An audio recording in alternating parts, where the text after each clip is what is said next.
People have had an expectation where a property that is new to the market would only last a few days. Well, one of the things that we see that's happening now is, hey guys, it's Jerry McManus from Keller Williams, and we wanted to have that second part of the video about, is this a buyer's market? But one of the topics that I really want to cover right now is this notion of days on market. One of the things that has happened in the last few years is people have had an expectation where a property that is new to the market would only last a few days, maybe a weekend. Well, one of the things that we see that's happening now is the days on market has increased. Now, the question is this a normal thing, or is this some kind of aberration? Just as a point of reference, let me tell you about pre-pandemic in our area, the average days on market was about 48. So that seems like forever and a day now, where reality is that was actually what was normal. Homes are today definitely sitting longer, but is that a cause for alarm? The answer is no. But the next thing, and I think this is extremely important for you, the consumer, and how does this affect you?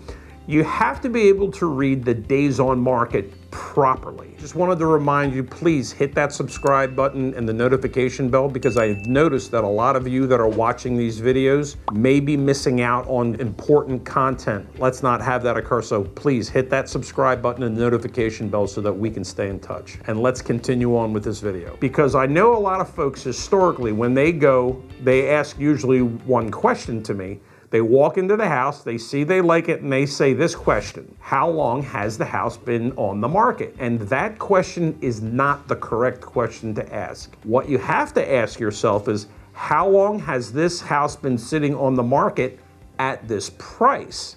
It's a totally different question. And the reason I have my folks consider that is it's very simple, because in today's market, there is an element of folks who are selling their house that still have unrealistic price expectations for their house. So they go in there and they're trying to really skim the cream, if we can go back to a marketing 101 term. And the reality is the market then rejects that. So what they have to do is they have to revisit their price point. And then they had their house overpriced, but now they bring it back into where it should be priced.